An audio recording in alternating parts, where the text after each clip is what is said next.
Hey guys, I'm going to be showing you my Zane Scourge build. This build's all about getting your Digiclone to be OP and do everything in the game for you, basically. So, first, here's the skill tree. Now, most of the things in the skill tree are optional. You're going to need Digiclone and Barrier. I'll go through the important parts, just to keep it brief. You're going to need Fractal Grenades, at least 1 point in Pocket full of Grenades. Old U is helpful. Boom Enhance, and Double Barrel. That's all you really need. You might want 1 point in Duct Tape Mod because you don't really have many options for throwing grenades. Or you might want to put more, honestly. It's up to you. Borrowed Time helps out a lot. Everything else I pretty much just went into to fill up space to get to the end. Except for Synchronicity, that helps a lot. So for the barrier tree, these first 3 are going to help. You're definitely going to want Adrenaline. That's going to help you out a lot. Because you're going to want to keep your shields up most of the time. And you're going to be able to because of the barrier. Brain Freeze is essential. Maybe not 5 out of 5, but you're going to want Brain Freeze because it syncs very well with the Nighthawk and the Lucian's Call, which I'm using both of those. You might want to switch that up, I don't know. Confident Competence for just more damage overall. And more accuracy. Accuracy helps a lot with the Dictator, which I'm using. These I kind of just filled in for some more durability.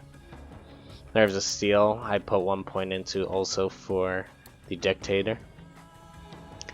Cool Collected, very important to this build. For the mobbing part of this build at least. So you're going to be wanting to run a lot of cryo weapons to help you out with this, especially since now anointed enemies have been nerfed and you could actually damage them with cryo weapons, which is nice. You're going to want Deterrence Field, and you're going to want Dome, so that you're completely surrounded on all sides and they can't easily get in. And for the Digiclone skill augments, they're not as important. I just went with Doppelbanger so I could take away my Digiclone in case I ever need to. And Binary System to do some extra damage, even though I rarely switch with my Digiclone, honestly. So now let's get to the guns. The most important part is the Scourge. I haven't gotten a good anointed Scourge yet, but you're going to want a Cryo Scourge for mobbing. That way the Digiclone can freeze people himself, and it's going to be very helpful. The Cryo efficiency is very bad on this thing, but he's going to be doing so much damage that usually he'll freeze them for a split second before they die, and he'll be able to reset himself. It's kind of iffy whether when he freezes someone it resets. I'm not sure if his shields and health need to be full also, but either way, it works a good amount of the time. Lucian's Call, Cryo, that's going to help with freezing enemies a lot. You just aim at the head and you'll freeze a lot of enemies around. The anointment on this one's kind of bad, but whatever. The Nighthawk is my main weapon in this build. The one that I run around with when I'm not shooting bosses with the Scourge. The Nighthawk goes extremely well with Cool Collected because the Nighthawk shoots multiple projectiles. And since it shoots multiple projectiles, it's hitting headshots multiple times when you're aiming for crit spots, which means that it's proccing Cool Collected multiple times. You can freeze an enemy with 1 shot from the Nighthawk sometimes, especially since it's cryo and that adds on top of it. Just 1-2 headshots and it insta freezes. Honestly, I prefer a burst variant of this because the burst variants usually do higher damage and higher fire rate, and their burst delay is very low. But I got this with the anointment while Digiclone is active, regenerates 12% ammo per second. It's very helpful. Not as helpful as you'd think, though. Because if you keep the Digiclone alive long enough, the anointment will just stop working. Even though your clone is fine. I don't understand if that's a bug or if it's just a balancing thing. Seems kind of dumb.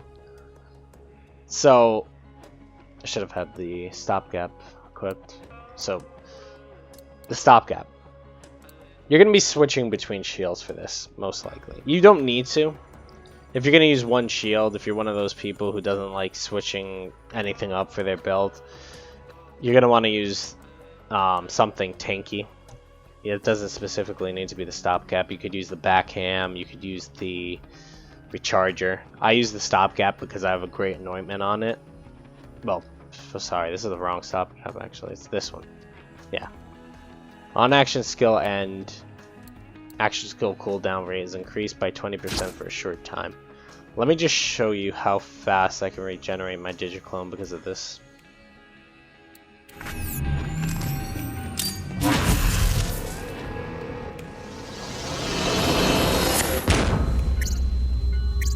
Five seconds. 5 seconds from it leaving to it coming back. So honestly, if you don't proc Cool collected and your Digiclone leaves, it's not that big of a deal because you can get them back pretty quick. We'll come back to the shield in a second though. My class mod isn't the best, but it is nice to have a few perks in the Sentinel tree, because especially in where is it? Especially in Good Misfortune. Good Misfortune and Playing Dirty go very well with this build. Playing Dirty can make it so that you're shooting 2 Scourge shots at a time, which is insane.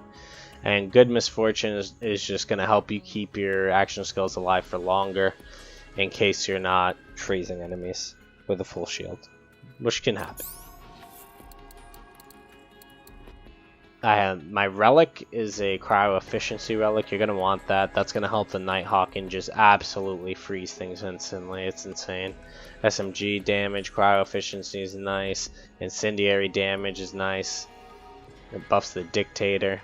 We haven't even gotten to the Dictator actually. I use this to fight ghosts and any enemies that manage to get into my shield. Just pull this out real quick and just wipe them out.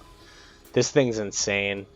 You're going to want something to boost accuracy though if you're using this, because the shots spread out pretty far, and if you're fighting anything more than a few feet away, you're usually just landing 1 or 2 shots, making it basically a normal assault rifle. You're going to want to use it in bipod mode though. You're going to get the most out of it in bipod mode.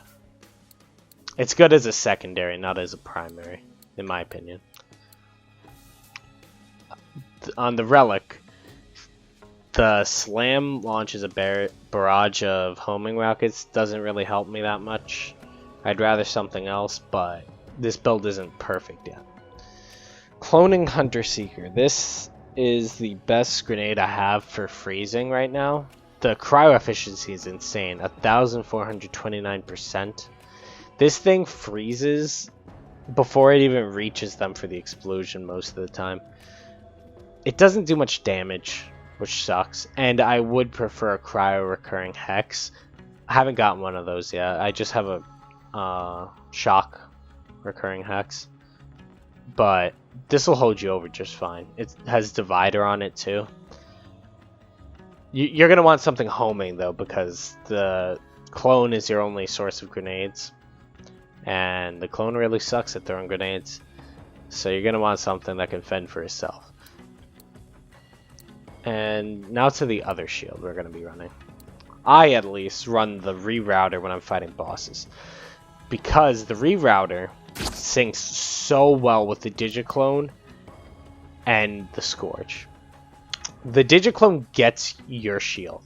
He wears the same shield as you, so he's going to get the 125 or 120% bonus amp damage per shot. Like for the first shot. The recharge delay is really fast at 2.9 seconds. The Scourge's reload is longer than that. So if you're in your barrier and you're not taking damage and you're just regenerating in that 2.9 seconds, you should be amping every shot from the Scourge. doing more than double damage per shot. So I could have a better anointment on mine. I wish that I had the action skill one on. But so now you have a Digiclone that's using a Scourge, which is powerful enough already. It's using, why do I keep doing that?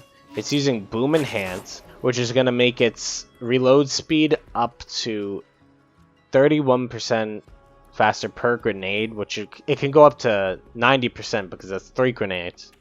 Up to 90% faster, so it's going to shoot way faster, and it's going to be doubling damage with the rerouter. It will have insane DPS coming out of that Digiclone.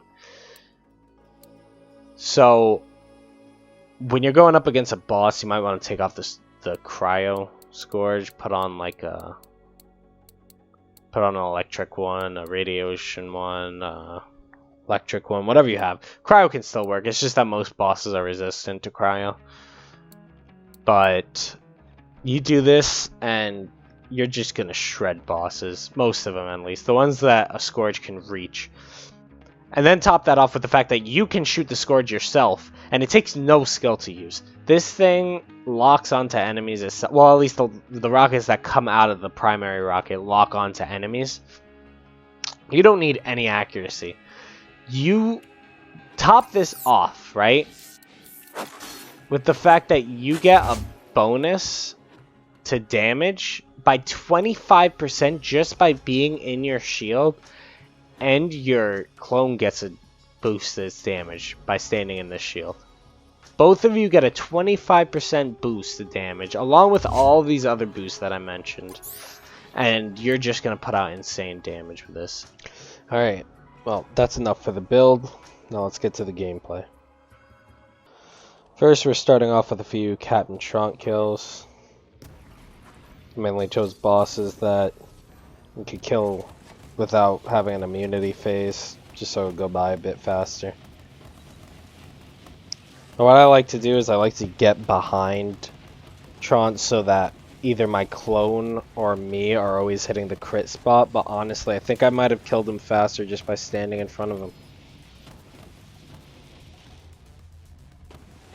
And you can really see how much damage these two Scourges are putting out. Especially when you're hitting him in this crit spot.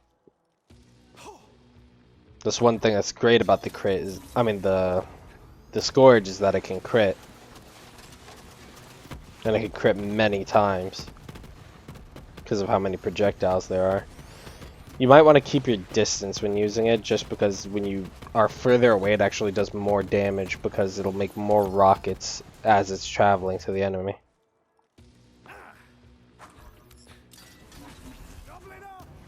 This makes farming Captain Trump really easy because you're only shooting 2 rockets off on average. Let's see.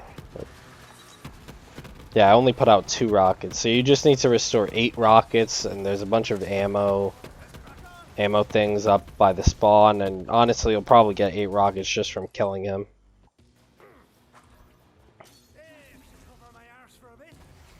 That is one thing I had forgotten to do in a lot of the other runs, is switch with the Digiclone. You should always switch with the Digiclone because it'll boost your damage by 20%, and I'm pretty sure it stacks, so you should be doing it more than that honestly, but as you can see we're killing him plenty fast enough as it is. Now onto a few Gigamine runs. I swapped out the Dictator because, you know, like a smart guy, I went in with barely any rocket ammo, so I decided to just let the Digiclone use the Scourge and I'd use the Dictator. As you can see,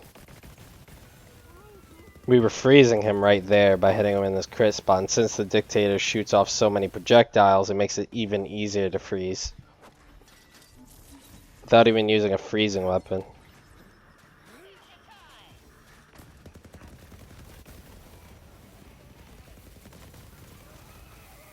And when you get in close to a crit spot with this Dictator, it can really shred. And this is without me even using the Scourge. And in that first run, I forgot to even put on the rerouter. And here I finally decided to get some ammo. And we got a rerouter. You can see how fast we're just shredding this guy.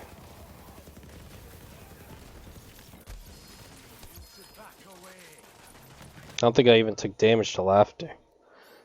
And I would buy that a little quick, but you can rewind and pause and see that I had neutral modifiers on here finally, so I switched to a regular Scourge.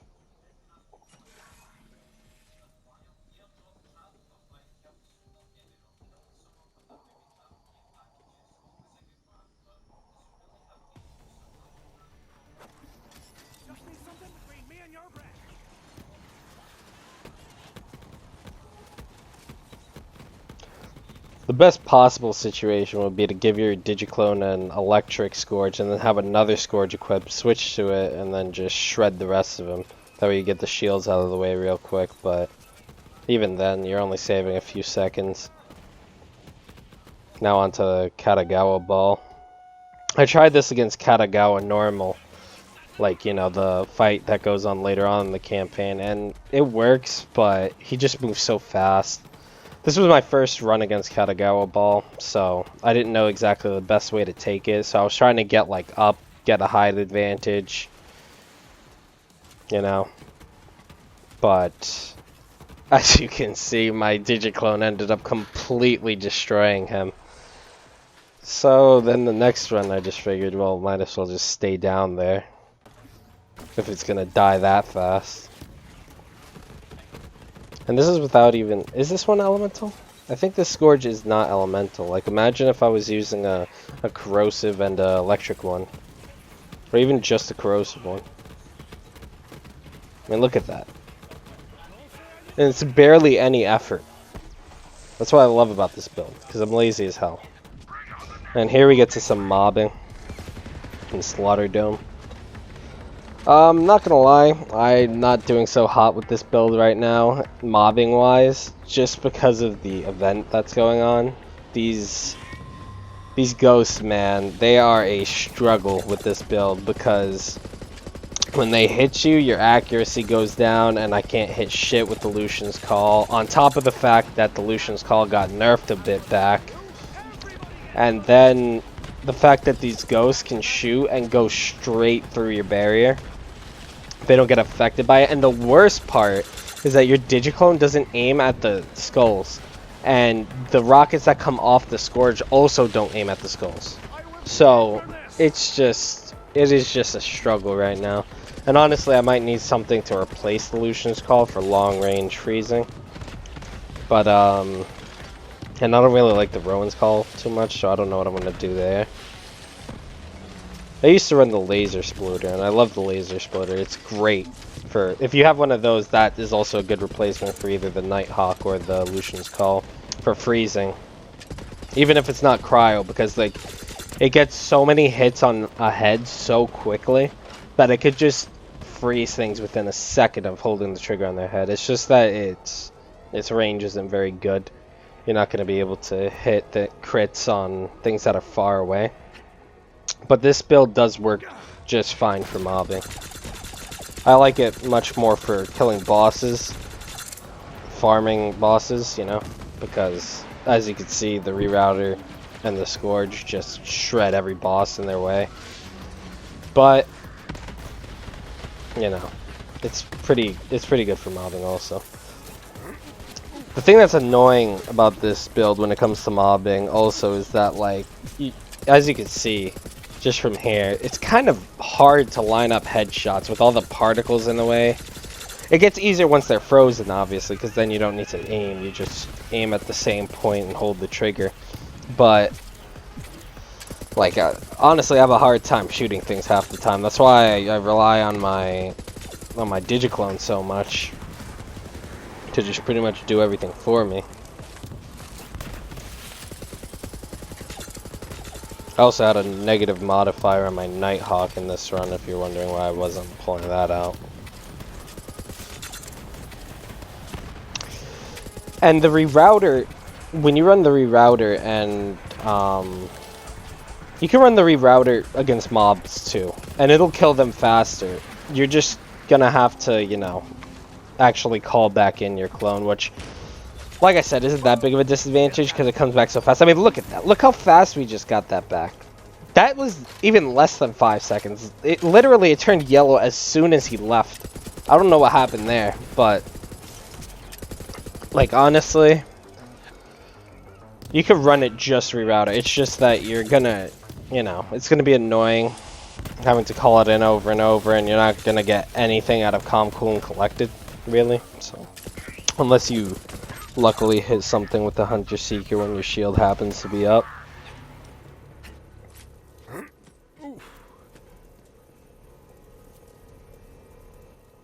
And honestly, normally, just because I don't like switching shields all the time, I run the rerouter. I just wanted to show this. And also, to those people who like to run around with the shield on, you could do that with this build just fine, and, you know, play it like one of those builds where you run around with the shield and you just kill everything in your path, and then you just have the Zane Digiclone at a distance for support. But I don't do that because, like I said, the barrier, it's even worse when you're carrying it. You can't see anything when you're carrying that thing. To those who are good with the barrier, kudos to you, because I can't. I've tried those builds and I can't see anything. And also there's a lot of attacks that can just go through the barrier. That's one flaw I have with Zane, like alien barrel weapons just fly straight through it. You know, any area of effect type of attack that leaves a puddle, if it hits the top of your shield, it's going to leave a puddle at the bottom of your shield and you're going to take damage. Even yourself, you can, if an enemy, you know, if an enemy gets in your barrier, you can end up accidentally leaving a puddle there. All sorts of stuff can happen. It doesn't even consistently keep them out, honestly. So yeah, this build has a lot of work to go. If I could get something that boosts, an anointment that boosts Scourge damage, one of those anointments that, on action skill end, do 50% more damage. If I got that, I would run Rerouter all the time. I'd honestly take off Calm, Cool, Collected at that point. Probably put a bunch of skill points into the Sentinel tree, just from flat out more damage. But yeah, that's the build for now. If anybody has any suggestions for how I should change it, let me know in the comments. Thanks for watching this far. This is a long video, and I don't know how many people are going to get this far, honestly. But yeah, thanks for watching. I'll see you.